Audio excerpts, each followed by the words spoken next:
Hit that like, comment below, subscribe if you got the time, man. It's your boy Cash Rep with Sane Podcast, and for this, let's get straight into it. Yes, we have heard November 14th, 2025, Gervonta Tank Davis, Jake Paul officially canceled.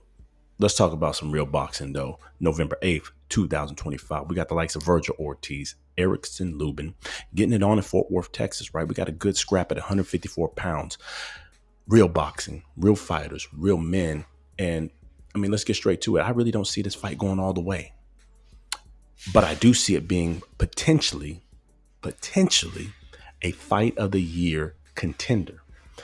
These two men know how to throw hands. These two men never give up in the fight, no matter how much they are down, no matter how much they are hurt.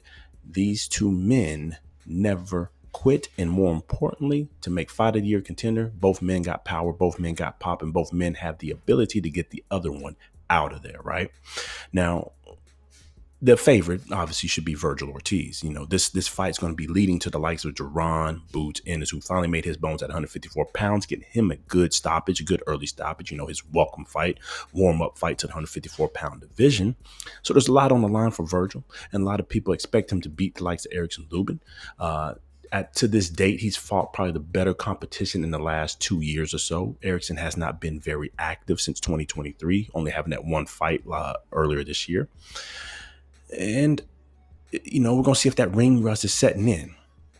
We're going to see if the inactivity of Lubin, you know, catches up to him in this fight. Now, my opinion, Lubin is a threat. Lubin stands a good chance to win this fight, and Lubin is a good underdog to bet on to win this fight against the likes of Virgil Ortiz, being that he has been in the 154 pound division pretty much his entire career, has taken on some good names, has been in there with some warriors. Yes, he has lost twice on his career, both of those by knockout.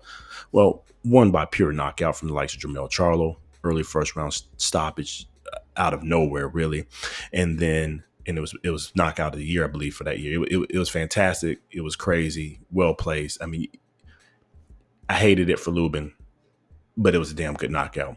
And then the war with Fundora, he just got stopped, man. You had to stop that fight. Too much damage, but it was in the same fight. Let's get back to the warrior mentality. It was in that same fight we saw Erickson Lubin give Fundora his biggest test to date at that time, putting Fundora down, battling that big man, hurting him seriously. He probably, outside of Mendoza knocking him out, he probably hurt him the worst I've seen in his career to date. It's going to be a night of magic. And this can potentially be a nice risky reward for the likes of Virgil or Lubin. You know, Lubin, who's on that comeback, right? You know, building himself up on a 4 fight win streak, if I'm not mistaken, since losing to Fundora. He could have kept his momentum going, picking on a couple more fights and maybe get himself in a title contention. And the same thing for Virgil. He could have just waited and went straight to the Duran Boots Ennis fight. But I love it when two warriors just say, forget it, let's get it on. And I think we, the fight fans, are about to see something magical here towards the end of 2025. A low-key great fight. I honestly wish I could go to this fight. Was originally planning going to the Tank Davis Jake Paul fiasco fight, circus, whatever you want to call it. We were going down there really to see the likes of Alicia Baumgartner, some of the undercards, and then obviously, you know, support and see the Netflix fight, see how their cards look, you know, something new. And obviously it's Miami.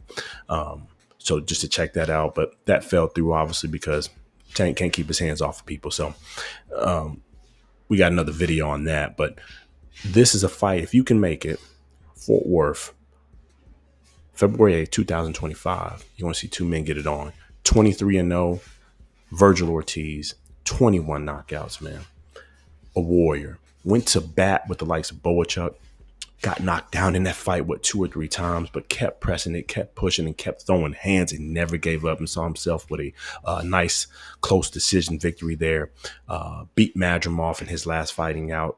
Really did really well against him. Looked a little bit better than Crawford did, but, you know, styles make fights. And then Lubin, obviously coming off his earlier win this year, but hasn't really fought, hasn't really been active, like we said earlier, since 2023. So we're going to see if these two men, you know, who's got it. The guy that's been active, but technically is still kind of adjusting to 154, even though he's a true 154 pounder now, in the likes of Virgil Ortiz, or the guy that's been there, the veteran, in the likes of Erickson Lubin.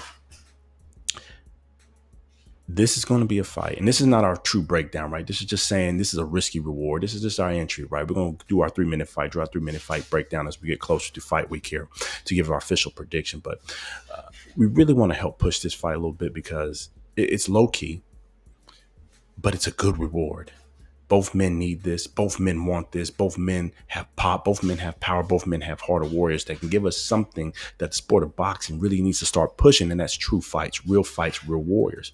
Everything doesn't have to be pay-per-view. Everything doesn't have to always be front stage and center. And actually, I need to check to see if this is pay-per-view or not. I thought it was clear on regular networks, but I'll have to see.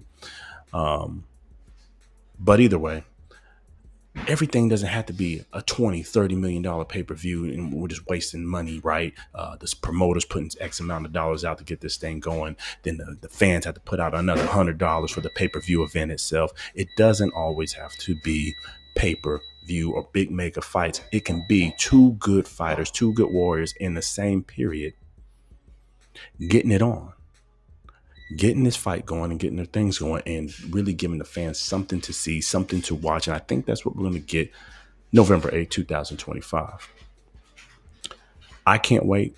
I think it's going to be a tight one. I think it's going to be a close one, but I don't see it going all the way. I'm teetering on either man right now. Obviously, Virgil should be the favorite for this fight, the more active fighter, the more polished fighter right now at this standpoint, meaning in the last 2 or 3 years.